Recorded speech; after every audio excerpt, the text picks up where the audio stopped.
ഇന്നത്തെ റെസിപ്പി നല്ല പഞ്ഞി പോലത്തെ പാലപ്പത്തിൻ്റെ ഒരു ബ്രേക്ക്ഫാസ്റ്റ് റെസിപ്പിയാണ്. അതുപോലെ തന്നെ ഈസി ആയിട്ട് ഉണ്ടാക്കിയെടുത്ത ഒരു നാടൻ ബീഫ് കറിയുമാണ്. ചാനലിലേക്ക് എല്ലാവർക്കും സ്വാഗതം. ഈ പഞ്ഞി പോലത്തെ പാലപ്പവും ഈ നാടൻ ബീഫ് കറിയും എങ്ങനെ ഉണ്ടാക്കാമെന്ന് വീഡിയോയിൽ കണ്ടു നോക്കാം.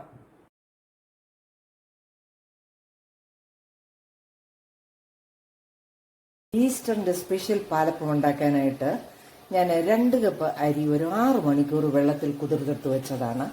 വെള്ളമെല്ലാം പോയിട്ടിരിക്കുകയാണ്. നമുക്കിതിനെ അരച്ചെടുക്കണം. നമുക്കൊരു 2 പ്രാവശ്യമായിട്ടിട്ടൊന്ന് അരച്ചെടുക്കാം. ഈ അരിയിലേക്ക് നമുക്ക് 1 കപ്പ് വെള്ളം ആദ്യം ഒഴിച്ചു കൊടുക്കാം. ഏകദേശം 1 കപ്പ് അരിയാണ് ഇട്ടേക്കുന്നത്. പാലപ്പം ഉണ്ടാക്കുന്നതിന് ഞാൻ 1 കപ്പ് തേങ്ങ എടുത്തിട്ടുണ്ട്. അതും ഇതിലൂടെ ഇട്ട് കൊടുക്കാം. ഇതിലേക്ക് 1/2 ടീസ്പൂൺ ഇൻസ്റ്റന്റ് ഈസ്റ്റ് ഇട്ട് കൊടുക്കാം.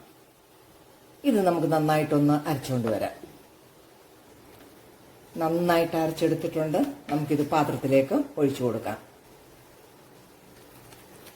നല്ല നൈസായിട്ട് അരച്ചെടുക്കണം. നമുക്കിത് മാറ്റിവെക്കാം. ഹാഫ് പച്ചരി കുതിർത്തതും കൂടെ ഉണ്ട്. അതും കൂടെ നമുക്ക് അരച്ചെടുക്കാം. ഇതിലേക്ക് 1 കപ്പ് ചോറും കൂടി ഇട്ട് കൊടുക്കാം. ഇതിൻ്റെ കൂടെ 1 കപ്പ് വെള്ളവും കൂടി ഒഴിച്ചു കൊടുക്കാം. എൻ്റെ അളവെല്ലാം ഈ കപ്പാണ്. 1 ടേബിൾ സ്പൂൺ പഞ്ചസാരയും കൂടി ഇട്ട് കൊടുക്കാം. അതുപോലെ 1 ടേബിൾ സ്പൂൺ വെളിച്ചെണ്ണയും കൂടി ഒഴിച്ചു കൊടുക്കാം. നന്നായിട്ട് ഇത് വടിച്ചുകൊണ്ട് വരാം. നമ്മൾ രണ്ടാമത് അരച്ചെടുത്ത മാവും കൂടെ നമുക്ക് ഈ പാത്രത്തിലേക്ക് ഒഴിച്ചു കൊടുക്കാം. നല്ല പച്ചരി എടുക്കാനായിട്ട് നമ്മൾ എപ്പോഴും നോക്കണം. മാവ് നന്നായിട്ടൊന്ന് ഇളക്കി കൊടുക്കാം. നമ്മൾ വെളിച്ചെണ്ണയൊക്കെ 1 ടേബിൾ സ്പൂൺ ഒഴിക്കുന്നത് പാലപ്പത്തിന് നല്ലൊരു ഗ്ലേസിങ് കിട്ടാൻ വേണ്ടിയാണ്. നമുക്ക് ഈ മാവ് അടച്ചു വെച്ച് ഒന്ന് പൊങ്ങാനായിട്ട് വെക്കാം. ഏകദേശം ഒരു 8 മണിക്കൂർ കഴിയുമ്പോൾ നമുക്കൊന്ന് നോക്കാം. മാവ് നല്ലതുപോലെ പൊങ്ങി വന്നിട്ടുണ്ട്. നമുക്കിതിലേക്ക് ഉപ്പ് ചേർത്തിട്ടില്ല. ആവശ്യത്തിനുള്ള ഉപ്പിട്ട് കൊടുക്കാം.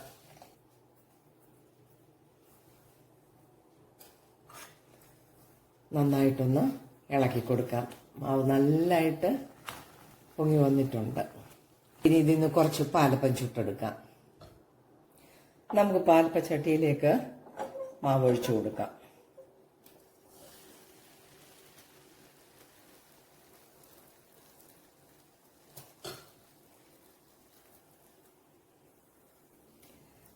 നമുക്ക് അടച്ചു വെച്ച് കൊടുത്ത് അപ്പം ഒന്ന് റെഡിയാക്കാം. അപ്പം ഒന്ന് നോക്കാം. നന്നായിട്ട് അപ്പം റെഡി ആയിട്ടുണ്ട്. നമുക്ക് കോരിയെടുക്കാം. ഒരു 5-6 അപ്പം കൂടെ ഒന്ന് ചുട്ടെടുക്കാം. നല്ല സോഫ്റ്റ് ആയിട്ടുള്ള അപ്പമാണ് റെഡിയാക്കിക്കൊണ്ടിരിക്കുന്നത്.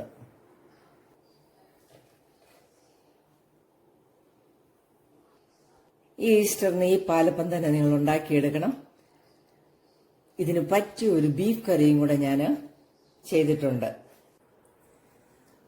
നല്ല കുറിയ ചാറോടുകൂടിയുള്ള ഈ ബീഫ് കറി അപ്പത്തിന് നല്ലതാണ്. നല്ലൊരു ബീഫ് കറി ഉണ്ടാക്കുന്നതിന് 1 കിലോ ബീഫ് എടുത്തിട്ടുണ്ട്. അതിനായിട്ട് ഞാൻ ഒരു 2 ടേബിൾ സ്പൂൺ വെളിച്ചെണ്ണ പ്രഷർ കുക്കറിലേക്ക് ഒഴിച്ചു കൊടുത്തിട്ടുണ്ട്. 2 കഷ്ണം കറുവാപ്പട്ടയും ഗ്രാമ്പു 3 എണ്ണം, 1 ബേ ലീഫ് ഞാൻ മുറിച്ചു വിട്ടിട്ടുണ്ട്. നമുക്കിതിനകത്തിട്ട് അതൊന്ന് വറുത്തെടുക്കാം. ഇതിലേക്ക് ഞാൻ മീഡിയം സൈസ് 2 സവാള ചെറുതായിട്ട് അരിഞ്ഞത് ഇട്ട് കൊടുത്ത് വഴറ്റാം.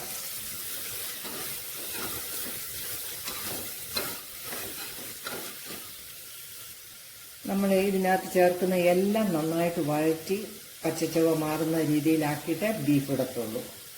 സവാള വഴന്നു വരുന്നുണ്ട്. ഇതിലേക്ക് 2 പച്ചമുളക് കീറിയിട്ട് കൊടുക്കാം. 1/2 ടീസ്പൂൺ മഞ്ഞൾ പൊടി ഇട്ട് കൊടുക്കാം.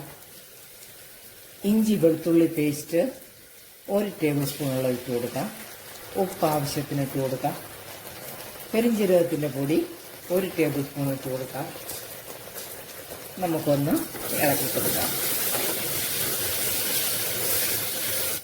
ഇതിലേക്ക് നമുക്ക് ഒരു 2.5 table spoon Kashmiri chilli powder ഇട്ട് കൊടുക്കാം. 1 ടേബിൾ സ്പൂൺ മല്ലിപ്പൊടി ഇട്ട് കൊടുക്കാം. 1 ടീസ്പൂൺ ഗരം മസാല ഇട്ട് കൊടുക്കാം. ആ എണ്ണയിൽ ഇതെല്ലാം വഴന്ന് പച്ചമണമൊക്കെ മാറിക്കിട്ടണം. ഇതിലേക്ക് ഒരു 1/2 ടീസ്പൂൺ കുരുമുളക് പൊടിയും കൂടെ ഇട്ട് കൊടുക്കാം. നന്നായിട്ട് ഇളക്കി കൊടുക്കാം. ഫ്ലെയിം ഞാൻ കുറച്ച് വെച്ചിരിക്കുകയാണ്. 2 മീഡിയം സൈസ് ടൊമാറ്റോ അരിഞ്ഞതും കൂടെ ഇട്ട് കൊടുക്കാം. എല്ലാം കൂടി ഒന്ന് വഴറ്റി പച്ചമണം കംപ്ലീറ്റ് മാറുന്നിടം വരെ വഴറ്റി കൊടുക്കാം. 2 തണ്ട് കറിവേപ്പിലയും കൂടി ഇട്ട് കൊടുക്കാം. ഇളക്കി കൊടുക്കാം. നന്നായിട്ട് ആ ഇൻഗ്രീഡിയൻസ് എല്ലാം വഴന്നു വന്നിട്ടുണ്ട്. നമുക്കിതിലേക്ക് ബീഫ് ഇട്ട് കൊടുക്കാം. 1 കിലോ ബീഫാണ് എടുത്തിരിക്കുന്നത്. നമുക്ക് ഇട്ട് കൊടുക്കാം.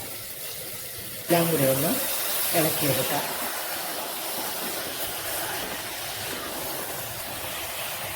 ഈ ബീഫിലേക്ക് ഒരു 2 തവി ചൂടുവെള്ളം ഒഴിച്ചു കൊടുക്കാം. ബീഫിൽ നിന്നും വെള്ളം ഇറങ്ങിക്കൊള്ളും. എല്ലാം കൂടെ ഒന്ന് ഇളക്കി നമുക്കൊരു 7 വിസിൽ വരെ ഇതൊന്ന് പ്രഷർ കൊടുക്കാം. 7 വിസിൽ കഴിഞ്ഞു. ഞാൻ ഫ്ലെയിം ഓഫ് ചെയ്ത് കൊടുത്തിരിക്കുകയാണ്.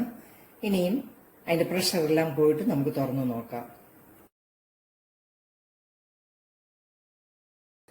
നല്ലപോലെ വെള്ളമുണ്ട്. നമുക്കിനി ഇതൊന്ന് വറ്റിച്ചും കൂടെ എടുക്കാം. ഒരു പാൻ അടുപ്പത്ത് വെച്ചിട്ടുണ്ട്. നമുക്കൊരു 1.5 ടേബിൾ സ്പൂൺ എണ്ണയും കൂടെ ഒഴിച്ചു കൊടുക്കാം. ഇതിലേക്ക് 1 പൊടി ചുമന്നുള്ളിയും കൂടെ ഇട്ട് വാറ്റി കൊടുക്കാം. 2 തണ്ട് കറിവേപ്പിലയും കൂടി ഇട്ട് കൊടുക്കാം. ഒന്ന് വാറ്റിയെടുക്കാം. വഴന്നു വന്ന ഉള്ളിയിലേക്ക് നമ്മൾ വെന്തെടുത്ത ബീഫ് ഇട്ട് കൊടുക്കാം. നന്നായിട്ടൊന്ന് ഇളക്കി കൊടുക്കാം. ഇതിലെ വെള്ളമൊക്കെ ഒന്ന് വറ്റിച്ചെടുക്കാം.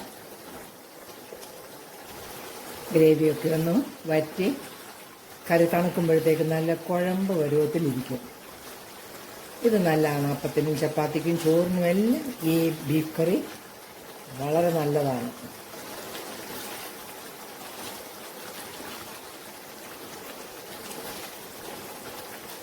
എൻ്റെ ഈസ്റ്റർ സ്പെഷ്യൽ എല്ലാവർക്കും ഇഷ്ടമാവുമെന്ന് ഞാൻ കരുതുന്നു. എനിക്ക് ഈ പാലപ്പം നല്ല സോഫ്റ്റുമാണ്, എളുപ്പം ഉണ്ടാക്കിയെടുക്കാവുന്നതുമാണ്. എൻ്റെ ഈസ്റ്റർ സ്പെഷ്യലാണ്. എല്ലാവരും ഇതൊന്ന് ട്രൈ ചെയ്ത് നോക്കണം. നല്ല വീഡിയോയുമായിട്ട് വരുന്നത് വരെ ബൈ.